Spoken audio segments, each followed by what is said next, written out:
안녕하세요. 오늘도 사연 살롱을 찾아주셔서 감사합니다. 세상 가장 가까웠던 사람에게 크게 배신당하고 아이 키우며 혼자 살고 있는 30대 중반의 아줌마예요. 님이라는 글자에 점 하나만 붙이면 남이 되어 돌아선다는데 진짜 그 가사가 내 얘기가 될 줄은 꿈에도 몰랐네요. 믿고 또 믿었던 남편에게 크게 배신당하고 이혼 도장 찍고 남이 된 이 상황이 아직도 믿기지 않는답니다. 결혼 전 사귀었던 남자한테 한번 크게 대인 적이 있었기에 액땜 한번 했으니 남편만은 다르겠지 라고 생각했어요. 근데 제가 남자 복이 지지리도 없긴 한가 봐요. 이제 제 인생에 2번 다시 결혼하는 일은 없을 거예요. 남자들한테 아주 학을 뗐거든요. 지금껏 대체 무슨 일이 있었기에 이렇게도 질색팔색하는지 궁금하시죠? 사연 살롱 애청자분들께 제가 살아온 역사에 대해 낱낱이 구해볼게요. 다 듣고 나시면 참담한 제 심정이 이해가 가실 거예요. 지금부터 시작할게요. 저에 대해 설명하려면 우선 저희 부모님 얘기부터 안 할 수가 없네요. 이번 남편 일로 친정엄마도 충격을 많이 받고 알아 누워 계시거든요. 저희 친정엄마는 시골 부잣집 맏딸이었어요. 5자매의 첫째 딸이었는데 학창시절 공부도 잘하고 얼굴도 예뻐서 할머니 할아버지의 사랑을 독차지했다고 하네요. 엄청나게 크고 방도 많았던 외갓집은 부자인 만큼 머슴과 하녀도 많이 고용했었다고 해요. 친정엄마는 총 4명의 머슴 중 엄마와 나이가 같았던 남자 머슴과 눈이 맞아 버렸죠. 친정 부모님이 눈 맞은 얘기는 어릴 적부터 들어왔던 얘기지만 자꾸 들어도 재미있어서 계속 해달라고 졸랐던 기억이 있어요. 엄마, 아빠랑 시골에서 만났던 얘기 또 해주라. 재밌단 말이야. 그래, 우리 딸이 해달라면 까짓거 100번 1000번도 이야기해줄 수 있지. 수줍음이 많았던 아빠에게 오히려 엄마가 더 적극적으로 다가갔었지. 서로 눈이 마주치면 난 몰래 엄마가 아빠한테 막 윙크도 했어. 그럼 아빠 얼굴이 빨개지며 배시시 웃더구나. 그런 아빠의 순수한 모습을 좋아했지. 그러다가 엄마 아빠가 20살이 되어 정식으로 사귀게 되고 손도 잡고 하다가 갈대밭에서 뽀뽀하려는데 누가 아빠의 뒤통수를 냅다 후려 갈기더구나. 바로 니네 할아버지였어. 우리 사이를 눈치챈 할아버지는 노발대발 하시고는 엄마한테 선택권을 주시더구나. 대궐같이 넓은 집에서 편하게 살래? 아님 저 찢어지게 가난한 머슴 따라 집 나갈래? 엄마는 사랑을 선택했어. 그 죄로 네 아빠랑 함께 친정에서 쫓겨나게 됐지. 그 이후로 내 연락은 아예 안 받으시다가 주연이 널 낳고 그제서야 우리의 결혼을 인정해 주시더구나. 그러고는 2분 다 1, 2년 내에 돌아가시고 말아서 너무 아쉬워. 그래도 다행이긴 해. 너무 예쁜 딸을 할머니 할아버지께 보여드릴 수 있어서. 재미있게 말씀하셨지만 할머니 할아버지 얘기만 나오면 엄마의 눈에는 어느새 눈물이 고였어요. 저도 결혼하고 나서는 그 눈물의 의미를 이해할 수 있었어요. 여자는 결혼하고 나면 친정에 대한 마음이 한층 더 깊어지고 애틋해지더라고요. 그렇게 맨몸으로 밤기차를 타고 서울로 상경하신 친정 부모님은 서울 사람들에게 대뜸 서울서 제일 잘 사는 동네가 어딥니까? 라고 물어봐서 가장 부촌으로 향했다고 해요. 무슨 장사를 하든 돈 있는 사람들 상대로 해야 좀 더 잘 되지 않을까 하는 마음에서요. 엄마 아빠의 전략은 적중했어요. 돈 없는 사람들은 본인 옷이며 신발, 이불 빨래 등을 어떻게든 알아서 했겠지만 부촌에 가니 파출부 아줌마들이 빨래거리며 수선해야 할 양복들을 한아름 가져와서 맡기곤 했어요.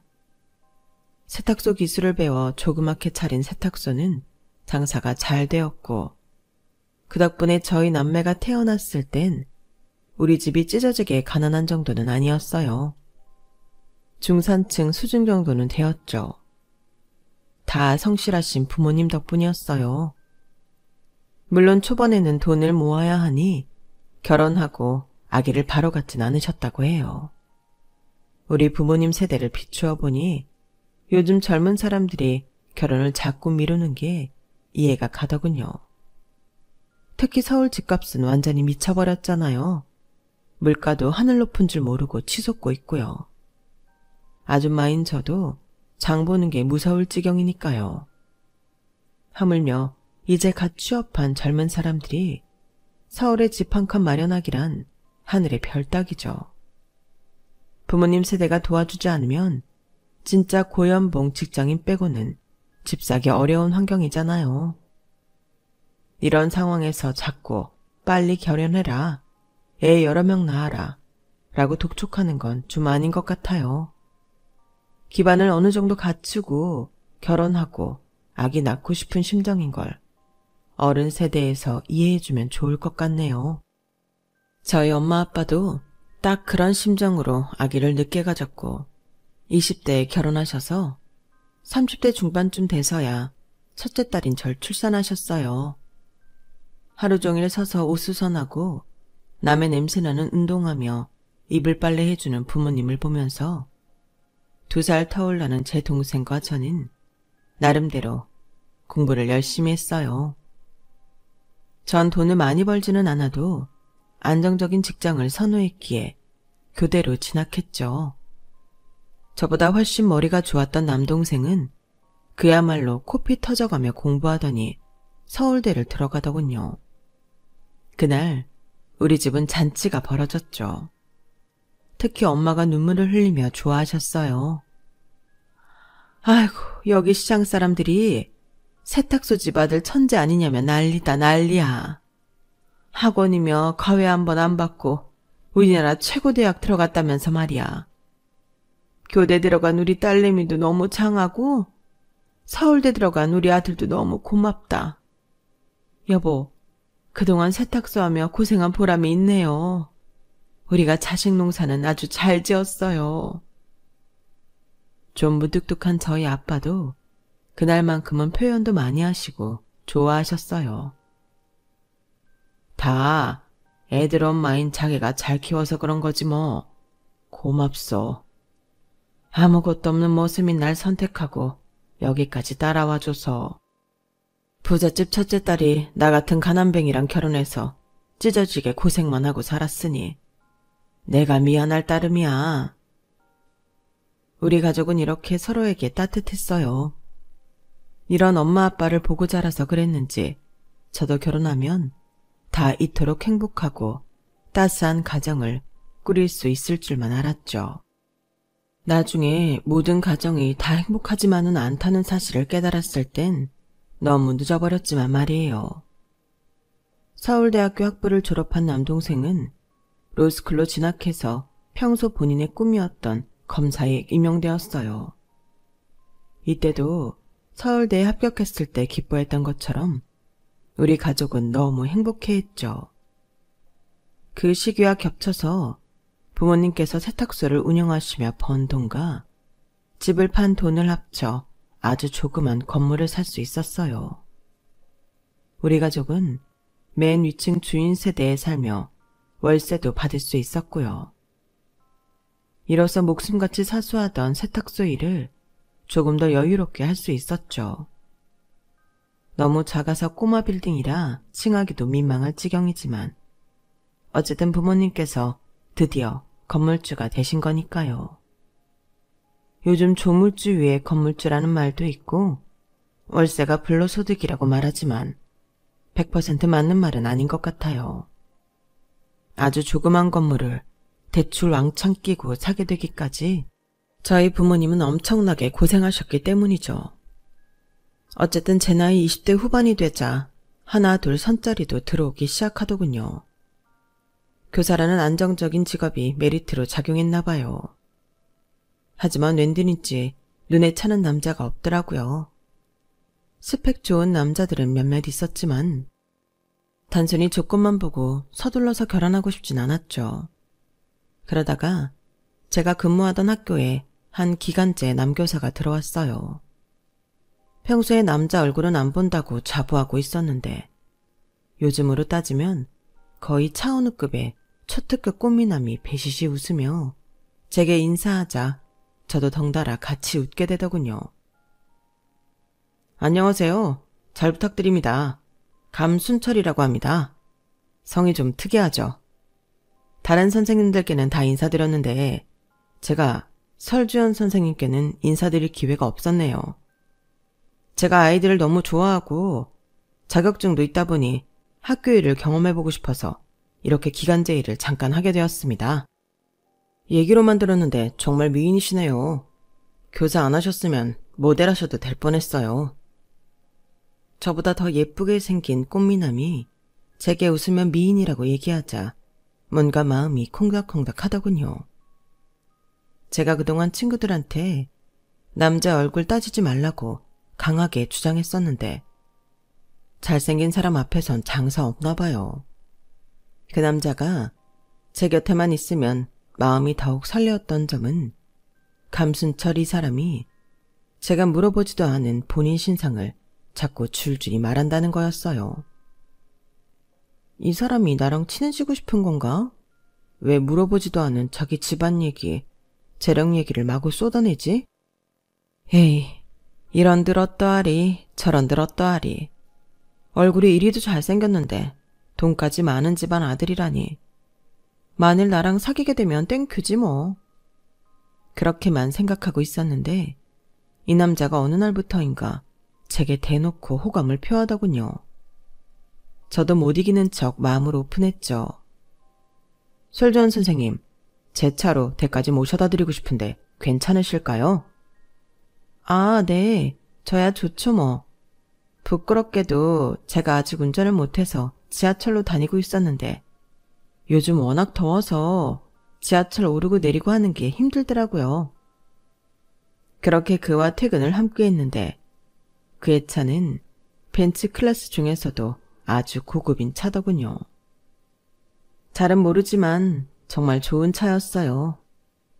그렇게 비싼 차를 처음 봐서 눈이 휘둥그레해졌죠. 와, 좋은 차 타시네요, 순절 선생님. 이 차 말고도 몇 대 더 있는데 다음에 한번 끌고 와볼게요. 저 오늘 댁 근처 커피숍 가서 커피라도 한잔하며 대화 나눠도 될까요? 전부터 눈치채셨겠지만 전 주연 선생님께 첫눈에 반해버렸거든요.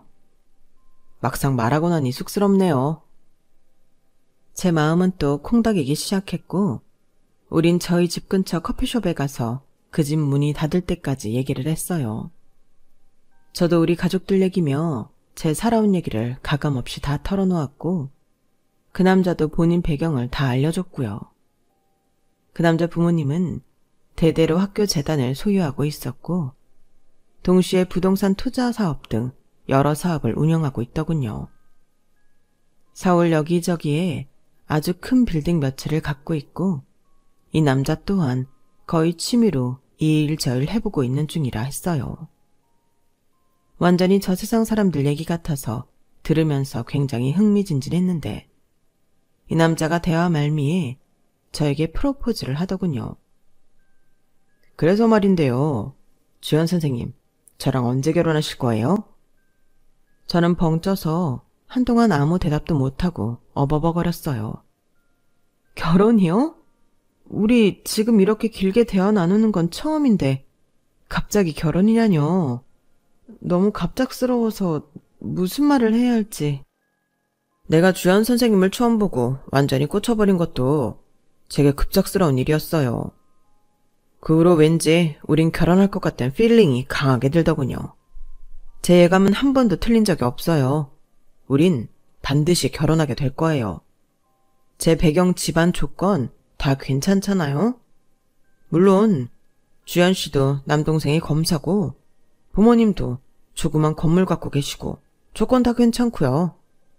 이제 우리 사랑만 하면 되겠네요. 그쵸? 선생님도 가끔씩 절 쳐다보는 게 느껴졌어요. 저한테 호감 있는 거 맞죠? 그럼 결혼해요, 우리. 서로 마음만 먹으면 그까지 결혼이야. 폭풍 같은 속도로 진행시킬 수 있죠, 뭐. 안 그래요? 엄청난 꽃미남이 제 앞에서 프로포즈하며 호탕하게 웃어버리니 저도 같이 웃으며 예스라고 대답할 수밖에 없었어요. 지금 생각하면 그때 당시 약간 구미호에 홀렸던 것 같기도 해요. 여자 구미호만 있는 줄 알았는데 꼬리 9 달린 남자 구미호도 있더군요. 카페에서 손잡고 나오며 우리는 연인이 되었고 남친은 결혼을 진행시키겠다며 저희 부모님을 뵙겠다고 서두르더군요. 빨리 약속 잡아달라고 재촉하기도 했고요. 전 일단 가족들에게 이 사실을 알리기 위해 눈치를 봤어요. 남친 있다는 얘기도 안 했는데 갑자기 결혼 얘기를 꺼내려니 아무리 가족이어도 입이 떨어지지 않더라고요.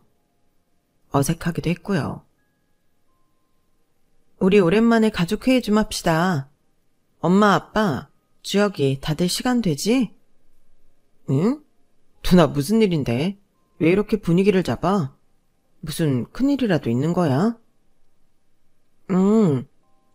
조금 갑작스럽긴 하겠지만 나 사귀는 남자가 있는데 빨리 결혼하고 싶어 하네? 저기 나 시집가도 될까? 엄마, 아빠 어떻게 생각해요? 당연히 엄마, 아빠는 깜짝 놀라셨어요. 결혼하겠다고 선언하는 게 처음인지라 어떻게 말해야 할지도 모르겠더라고요. 결혼?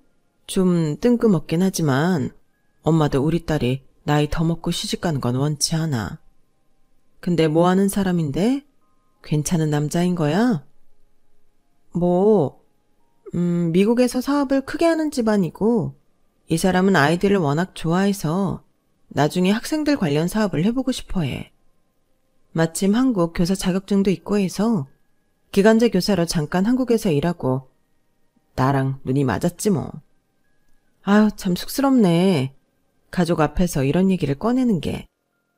엄마 아빠는 괜찮은 집안 남자라니 조금은 안심하시는 듯 했어요. 하지만 검사인 제 남동생은 일단 의심부터 하더군요. 누나, 난 맨날 범죄자들만 만나니 모든 사람이 곱게 보이질 않네. 제대로 된 남자 맞아? 미국에서 사업한다고 뻥치고 여자 등쳐먹는 놈들이 한둘이 아니야. 미국물 먹으면 다 잘 사는 줄 아는 사람들이 아직 많으니 원. 전 그래도 내 남친인데 대놓고 안 좋게 말하는 남동생이 얄미웠어요. 주아가, 넌 아무리 직업병이라도 덮어놓고 의심하는 버릇 좀 고쳐라. 아무렴 누나가 선생님인데 제대로 된 판단도 하지 못하겠니? 엄마 아빠 당장 내일 모레 결혼하겠다는 거 아니니 너무 걱정하지 마세요. 잘 만나고 있을게요. 가족과의 대화는 대충 이렇게 마무리 짓고 학교에서도 비밀로 한 채 몰래 남친과 연애를 계속했어요. 추진력 좋은 남친은 끊임없이 결혼 얘기를 꺼내더군요. 자기야, 미국에 계시는 우리 부모님께 나 결혼한다고 말씀드렸어. 그랬더니 축하해 주시면서 미국 사업이 워낙 바빠서 결혼식 때나 볼 수 있을 것 같다네. 상견례 같은 건 다 패스해야 될 듯해. 결혼식 때 처음 만나서 인사드리면 되지 뭐. 안 그래? 아, 정말? 부모님 쿨하시네. 우리 진짜 결혼하는 거야? 결혼을 해본 적이 없으니 어떻게 준비해야 할지 막막하네. 열심히 정보 좀 알아봐야겠다. 그래요. 아참, 근데 우리 엄마가 예전에 산업 디자이너 출신이셔서 가구나 가전 디자인에도 굉장히 예민하셔. 취향이 아주 뚜렷하시지. 그래서 엄마가 미국 회사 근처 매장에서 직접 골라서 한국으로 전달해 주시겠다는데 어때? 강남에 이미 4명이로 아파트가 마련돼 있으니 자기가 혼수로 가전가구 해오면 될 것 같은데 혹시 생각하고 있는 금액이 어느 정도야? 글쎄, 내가 월급 최대한 모아놓은 게 1억 정도인데 많이 모자랄까? 강남 아파트 값에 비하면 세 발의 피지만 나한텐 진짜 소중한 돈이야. 와, 학교 선생님 하면서 1억 모았으면 정말 절약했겠네. 대단해. 이렇게 검소한 여자를 아내로 맞이하는 게 나한텐 축복인데? 그럼 우리 엄마 말대로 합시다. 내가 계좌 알려줄 테니 1억 송금하면 될 것 같아. 아, 벌써? 일단 은행 몇 곳에 분산해서 예금 들어놨는데 만기가 3주 후야. 당연히 엄마 아빠가 주신 돈도 포함되어 있지. 만기까지 채우면 이자 몇 푼이라도 더 받을 수 있으니 3주 후에 송금할게 그럼. 3주 후? 그래요 그럼. 엄마한테 그렇게 말씀드릴게.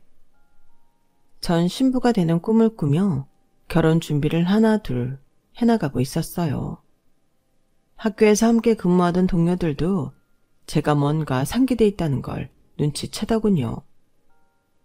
설주한 선생님, 요새 연애하나 봐요. 얼굴이 더 예뻐졌는데? 기분도 좋아 보이고 말이야. 나만 알고 있을 테니 연애 스토리 좀 털어놔봐요. 그분도 저와 나이가 비슷한 미혼 여교사라 평소에도 친구처럼 지냈기에 감수철, 기간제 교사와의 사내 연애와 현재 결혼 준비 과정을 얘기했어요. 그런데 듣고 있던 상대 여교사의 얼굴이 허옇게 질리더군요. 설 선생님, 지금 누구라고 했어요?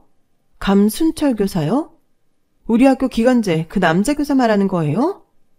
결혼? 그 남자랑 선생님이 결혼을 한다는 거예요? 아니, 이럴 수가. 왜 그러세요, 선생님? 제가 사내 연애하고 결혼까지 한다는 게 학교에 많이 문제가 될까요? 그게 아니라 그 남자 나랑 다음 달에 결혼하기로 했어요. 그 말을 듣는데 저 또한 머릿속이 하얘지더군요. 네? 그게 무슨 말이에요? 감수철 그 남자는 나랑 결혼을 약속하고 혼수도 곧 사기로 했는데? 혹시 그 남자가 자기 엄마가 미국에서 혼수 골라준다면서 돈 붙이라고 얘기했나요? 전 이미 그 계좌로 7천만 원이나 보냈어요. 네? 저한테도 그러길래 예금 만기되는 대로 몇 주 후에 송금하기로 했는데? 아니, 이게 어찌된 일이지? 감수철 이놈에게 바로 전화를 걸어봤어요. 하필이면 그놈이 그날 학교에 안 나오는 날이었기에 전화를 해서라도 어찌된 일인지 알고 싶었거든요. 여보세요? 감순철, 너 양다리였냐? 이미리 선생님하고도 결혼하기로 했다면서 학교 교칙 운운하면서 비밀 연애하자고 하더니 뒤로는 호박씨를 통째로 까고 있었단 말이야? 이 나쁜 놈아. 이미 이미리 선생님은 너한테 7천만 원이나 보냈다는데? 내 돈 1억도 같이 꿀꺽할 셈이었냐? 사기꾼 주제에 학교에 발을 들여놓을 생각을 하다니 진짜 사이코패스가 따로 없네. 이 미친 새끼야. 어? 너 전화 끊었어? 야, 이 나쁜 새끼야. 전 바로 검사인 남동생에게 사건을 의뢰했어요. 이로써 제 솜사탕 같았던 결혼 준비는 완전히 흙탕물로 변해버렸죠. 조사 결과 그 미친놈은 인근 사막교를 통틀어 미혼 여교사 5명에게 결혼하자며 돈을 뜯어내고 있는 중이었어요. 나머지 4명은 이미 그놈에게 돈을 송금했고 마지막 희생양인 제 돈을 끝으로 도주할 계획까지 세웠다더군요. 비참했어요. 나름 공부 열심히 해서 교사가 되고 똑똑하고 현명하게 살아왔다고 자부하고 있었는데 그냥 헛똑똑이 그 이상도 이하도 아니었던 거죠. 제 자신이 너무 한심해서 미치겠더라고요. 그 후로 밥도 안 먹고 퇴근 후 맨날 멍하니 누워만 있던 절 보고 안 되겠다 싶으셨는지 부모님께서는 한 가지 제안을 하셨어요. 지연아, 너 이렇게 시리에 빠져 밥도 안 먹고 그러다 죽어. 대한민국의 사기꾼이 어디 한두 명이더냐? 사기친 놈이 죽일 놈이지. 사기당한 너는 그냥 운이 나빴을 뿐이야. 마침내 이모가 선자리를 하나 주선해 준단다. 사람은 사람으로 잊어야 한다는 말도 있잖니. 아주 괜찮은 선자리니 한번 나가봐라. 호주에서 사업을 크게 하는 집안 아들인데 그 집 부모가 혼혈 손주는 안 된다며 무조건 한국 여자를 며느리감으로 찾고 있대. 전 남자한테 당한 이 판국에 또 남자 얘기를 꺼내는 엄마한테 소리를 버럭 지르고 말았어요. 엄마, 지금 나보고 또 결혼 어쩌고 얘기를 꺼내는 거예요? 외국에서 사업하는 집안 아들이라고? 또 사기꾼인 거 아니에요? 나는 남자라면 아주 학을 뗀 사람이에요. 제발 나 좀 혼자 내버려 둬요. 그런데 어쩐 일인지 엄마는 뜻을 굽히지 않고 계속 맞선을 권했어요. 우리 엄마도 옛날 사람인지 딸인 제가 30 넘어서 결혼하는 걸 원치 않으셨기에 마음이 급하셨나 보더라고요. 그 남자 성격이 워낙 순하고 착하며 집안까지 괜찮다기에 저도 마다할 이유는 없다고 생각했어요. 똥차에 한번 거하게 치였으니 제대로 된 남자를 만나보고 싶기도 했고요. 그렇게 맞선을 보게 됐고 뽀얀 순두부처럼 말랑말랑하게 생긴 그 남자의 선한 얼굴을 보니 약간은 안심이 되더군요. 최소한 나한테 사기쳐먹을 관상은 아니었기 때문이죠. 우린 선본 식당에서 스테이크와 파스타를 열심히 먹고 카페로 향했어요. 둘 다 서로 마음에 들어하는 게 느껴졌고 대화도 잘 통했기에 조금만 더 함께 얘기해보고 싶었거든요. 카페에 앉아서 커피를 주문했는데 아뿔싸 배에서 꾸룩꾸룩 소리가 나더군요. 평정심을 찾으려 했지만 도저히 참을 수가 없었어요. 석찬씨, 잠시 화장실에 좀 다녀올게요. 전 급동을 참느라 얼굴이 사색이 되어 얼른 화장실로 달려갔어요. 한참을 우르르 쾅쾅 볼일을 보고 다시 카페에 들어와 착석했는데 한 3분쯤 지났을까? 다시금 뱃속이 난리가 나더군요. 초면에 똥 싼다고 이렇게 화장실 들락날락거리고 이번 맞선은 물 건너 갔다. 이렇게 생각하고 급 우울한 표정으로 그 후로도 몇 번을 화장실에 들락날락거리다 도저히 안 되겠어서 맞선남 김석찬 씨한테 단도직입적으로 말했죠. 죄송해요, 석찬 씨. 제가 급체를 했는지 뱃속이 너무 안 좋아서. 먼저 댁에 가시겠어요? 전 약국 들러서 약 먹고 따로 갈게요. 너무 민망하네요. 웃어서 죄송하지만 민망할 거 없어요, 주연씨. 세상에 똥 안 싸는 사람이 어딨어요. 아까 먹은 이태리 음식들이 안 좋았나 보네요. 제가 집까지 모셔다 드릴게요. 약국도 같이 가요. 차 타고 가다가 주유소 화장실 들리면 되니 걱정 말고요. 배 아프신데 웃어서 미안하지만 사색이 된 주연씨 얼굴이 너무 귀엽네요. 맞선남은 그렇게 첫 만남에서 화장실만 7, 8번 들락날락하며 똥 싼 여자인 절 그래도 운 좋게 봐주고 애프터 신청까지 하더군요. 한 3, 4번 만남 후엔 결혼 전제로 정식으로 사귀자는 말까지 먼저 해왔고요. 전 남친이라고 부르기도 싫은 그놈한테 크게 대었던 터라 이번 만남은 좀 신중하게 진행하고 싶었어요. 우리 적어도 내 계절은 만나고 결혼해요. 결혼은 최대한 신중하게 결정하고 싶네요. 그런데 시간은 참 속사포처럼 흐르더군요. 금세 1년이 지났고 남친은 부모님을 한국에 모시고 와서 상견례를 하길 원했어요. 자기야, 이제 내가 결혼할 남자로 진짜 믿음직하다는 걸 알았겠지? 부모님 한국행 비행기 티켓 끊어놓으셨대. 상견례 바로 진행하자고. 알았지? 제게 지극정성으로 잘해주는 남친을 믿고 의지하고 있었기에 전 당연히 오케이 했죠. 상견례 당일 긴장이 되어 가슴이 쿵쿵 뛰더군요. 그런데 남친 부모님이 도착하고 가족 간의 만남이 진행되자 어이가 없어서 계속 가슴이 쿵덕거렸어요. 예비 시부모는 자리에 앉자마자 저희 부모님의 세탁소에를 거들먹거리며 무시하는 발언을 이어가더군요. 난 처음부터 세탁소 집 딸이라고 해서 마음에 안 들었어요. 남동생이 검사라고 하고 딸내미도 교사라고 하니 정숙할 것 같아서. 뭐 경험 삼아 선자리 한번 나가보라고 한 건데 우리 아들이 이 아가씨한테 눈이 횟가닥 돌아서는 결혼하겠다고 백날 첫날 졸라대지 뭐예요. 아니 근데 사돈댁은 코딱지만한 건물도 갖고 있다면서 아직도 남의 빨래해주고 양복 때려주는 세탁소 일을 해요? 대단들 하시네. 그런 일 더러워서 어떻게 해요? 나 구찌 운동화 더러운 거 봉다리에 넣어서 왔는데 이것도 좀 빨아줄 수 있나요? 예비 사돈 덕 좀 봅시다. 예비 시부모는 친정 부모님 테이블 위로 까만 봉지에 진짜 까맣게 떼탄 명품 운동화를 가져왔더군요. 어이가 없었어요. 아니 어머님, 저희 부모님이 아무리 세탁소를 운영하신다 한들 상견례 자리에 더러운 운동화를 가져오는 경우가 어디 있나요? 예전에 호주로 이민 가셨다고 하던데 한국 예절을 다 잊으신 건가요? 이건 서로에 대한 예의가 아니죠. 야, 너 교사질 하더니 이젠 예비 시부모까지 가르치려드냐? 어디서 예절을 운운하는 거야 지금?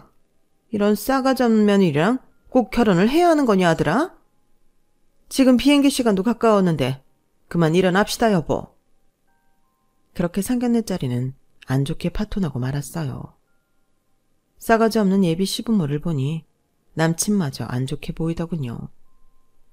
무엇보다 저희 부모님께 너무 죄송했어요. 세탁소 일에서 지금까지 우리 남매를 이렇게 키워주신 건데 그런 고마운 직업을 비하당하다니 너무 죄송해서 몸둘 바를 모르겠더군요. 엄마 너무 죄송해요. 엄마 아빠가 반대하면 나 이 결혼 안 할게요. 아니야 주연아, 남자친구는 착하다며? 어차피 시댁도 호주고 하니 간섭도 덜 할 테고 너희 둘만 잘 살면 됐지 뭐. 예정대로 결혼 진행해. 네 결혼이 또 파탄나면 엄마 아빠 마음이 너무 안 좋을 것 같아. 저도 시부모들이 마음에 무척 걸렸지만 상견례 자리 일을 손이 발이 되게 비는 남친과 얼른 결혼하길 바라는 부모님의 뜻대로 예정대로 결혼식을 올리게 됐죠. 서울에 남친 명의로 된 30평대 아파트가 한 채 있어 그곳에서 신혼을 시작했어요. 그 부분에 대해선 감사한 마음으로 혼수도 부모님의 도움을 약간 더 받아 최대한으로 해갔고요. 전 애완동물을 그렇게 좋아하는 편은 아닌데 남친이 어렸을 때부터 키웠던 암컷 강아지는 가족 같은 사이라 무조건 데리고 와서 키워야 한다더군요. 시부모도 마치 딸처럼 아끼는 강아지라 집 거실에 팩캠까지 설치해서 보고 싶을 때마다 보고 싶다고 했어요. 말이 좋아 팩캠이지 그냥 TV 위에 CCTV를 달아놓은 거였죠. 불편하기 짝이 없었지만 신혼 초에 괜한 분란을 일으키기 싫어서 동의했어요. 그런데 그 캠으로 인해 호주에서부터 원정 시집살이가 시작되고 맙니다. 시모는 CCTV로 그 강아지를 보고 싶은 게 아니고 마치 며느리인 절 감시하고 싶어하는 것 같았어요. 거실에서 제 생활을 보더니 수시로 전화를 해대기 시작했죠. 네 어머님, 아까 전화하셨었네요. 제가 방에 있느라 전화가 온 줄도 모르고 있었어요. 야, 너 아무리 쉬는 날이라도 그렇지 낮잠을 언제까지 쳐자는 거냐? 우리 귀한 아들 혼자 라면 끓여 먹게 만들고 말이야. 당장 따순밥해서 남편 저녁 준비 안 하고 뭐하냔 말이야. 아니 어머님, 거실캠으로 제가 뭐하는지만 들여다보고 계신 거예요? 이게 벌써 몇 번째예요. 완전히 원정으로 감시당하는 기분이라고요. 당장 이 CCTV 없앨 테니 그리 아세요. 남편은 시모한테 강아지 못 보여주는 걸 좀 아쉬워하긴 했지만 팩캠 없애는 걸 동의했어요. 그 후로 시모의 간섭이 좀 잦아들더군요. 나름대로 평탄한 신혼생활을 이어갔고 마음이 좀 편안해져서인지 바로 임신이 되더라고요. 그런데 임신 중기쯤 이르렀을까? 여기저기서 안 좋은 일들이 일어나기 시작했어요.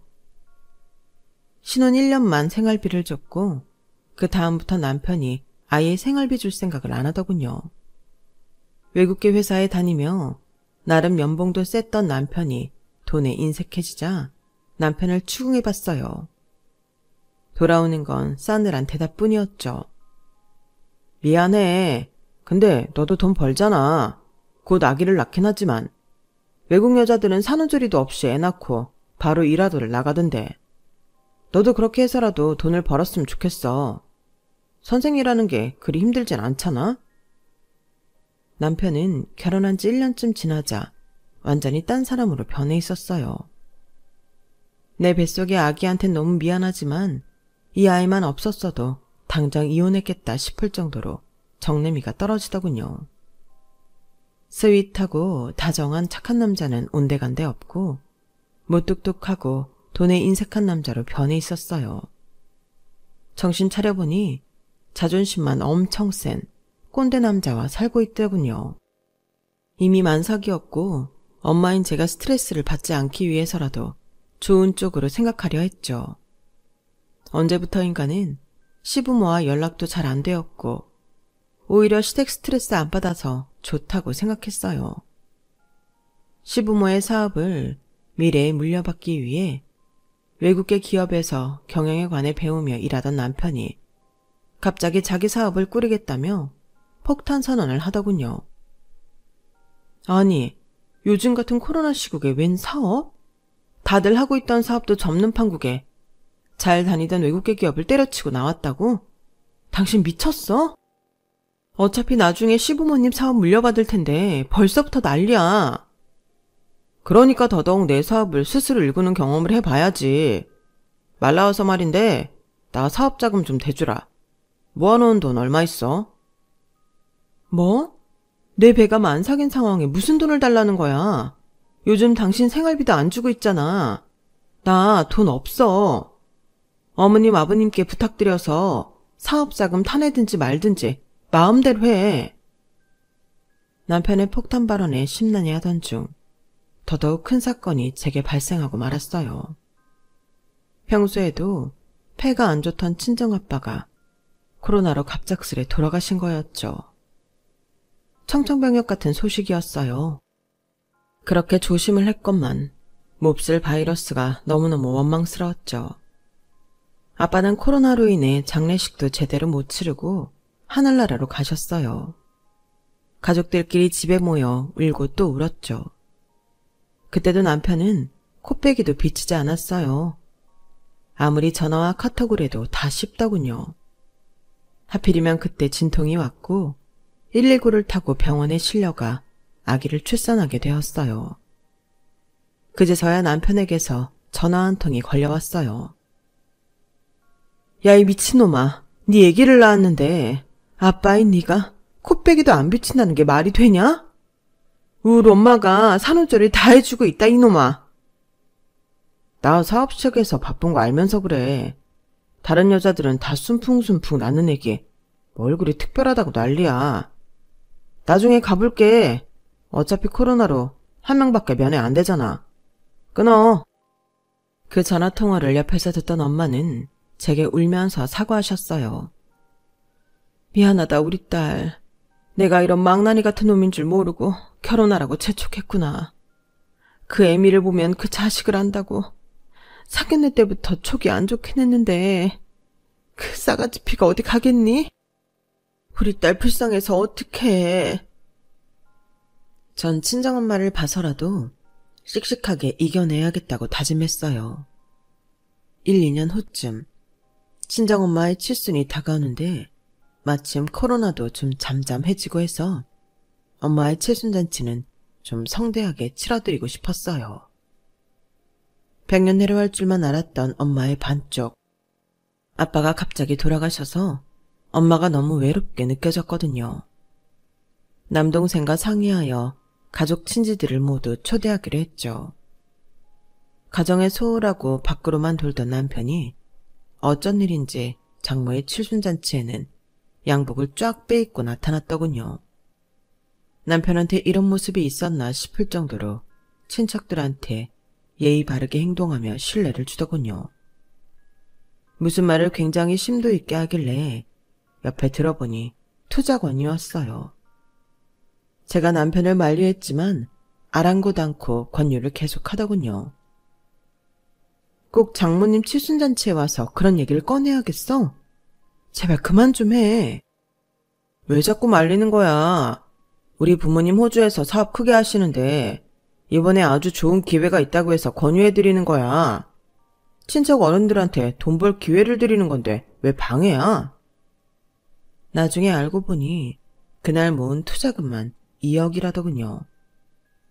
금액에 좀 놀라긴 했지만 호주에서 워낙 탄탄하게 사업하시는 시부모님 관련 투자이기에 그냥 냅뒀어요. 엄마의 칠순 생일을 맞아 잔치하고 며칠 후 아기를 데리고 친정엄마와 제주도로 여행을 떠났죠. 아기 낳고 처음 하는 여행이라 저도 설레더군요. 가기 전 미리 제주도에서 좋은 숙소도 예약하고 맛집 검색도 열심히 했어요. 아기를 휴대용 유모차에 태우고 친정엄마와 맛집에 가서 줄을 서고 있었어요. 그런데 엄마가 갑자기 웬 차 한 대를 가리키더니 저기 김서방 아니니? 하시더군요. 남편 맞는 것 같은데? 아니 서울에서 사업한다는 사람이 왜 제주도에 내려와 있지? 뒷좌석에 앉은 사람은 누구야? 전 열이 받아서 차가 잠시 신호 타고 있는 틈을 타 얼른 남편을 불러 세웠어요. 자기야, 지금 여기서 뭐 하는 거야? 처음 보는 차인데? 서울 강남 사무실에서 사업하고 있다는 사람이 제주도엔 웬일이냐고. 남편은 저와 친정엄마를 보고는 화들짝 놀라더군요. 그러는 자기는 제주도에 웬일이야? 나 지금 대리 뛰느라 바빠. 이따 연락해. 뭐? 대리? 지금 대리기사 하고 있는 거야? 사업은 어떻게 되고? 지난번 칠순잔치 때 친척들 돈 투자금이라고 가져간 2억은 어떻게 된 거냐고. 그때 뒤에 타고 있던 대리운전 손님이 짜증내며 말하더군요. 아이 김씨, 얼른 가자고. 대낮에 술 취했다고 나 무시하는 거야? 아줌마, 이 양반 제주도에서 대리운전한 지 꽤 돼서 나 김씨 단골 손님인데 웬 사업? 참네, 대리기사 뛰는 것도 사업인가? 저는 다시 출발하는 남편의 멱살을 끌고 차에서 끌어내렸어요. 우리 친척들 돈 2억은 어쩌고? 그 돈 다 어디에 처박은 거야? 보아하니 대리사업하는 게 아니고 그냥 기사로 뛰는 거 아니야? 이 사기꾼아, 대체 어떻게 된 건지 말해. 당신 부모들 호주에서 잘 나가는 사업가라며. 에이씨, 우리 엄마 아빠 호주에서 하던 사업 다 폭삭 망했다. 난 외국계 회사 돈 장난쳐서 조금씩 빼먹다가 걸려서 잘렸고 손해배상금에 쓰느라 2억 다 꼬라 박았다고. 지금 힘들게 대리기사 뛰고 있는 거 안 보여? 손님 떨어지기 전에 얼른 가버려. 뭐야 이 새끼야? 대리기사? 그럼 우리 친척들 돈은 어쩔 거야? 나 평생 고개 못 들고 살게 할 작정이냐? 네가 그러고도 애 아빠야? 이 책임감 없는 놈아. 불쌍한 우리 애기 어떡해. 모든 사실을 옆에서 듣고 있던 친정엄마가 갑자기 쓰러지셨어요. 여행이고 뭐고 완전히 생지옥으로 변해버렸죠. 아기를 들쳐업고 119 구급차로 병원으로 향하며 하염없이 눈물만 흐르더군요. 남편과는 바로 이혼을 했고 현재 법적 절차는 검사인 남동생이 거의 대신해주고 있어요.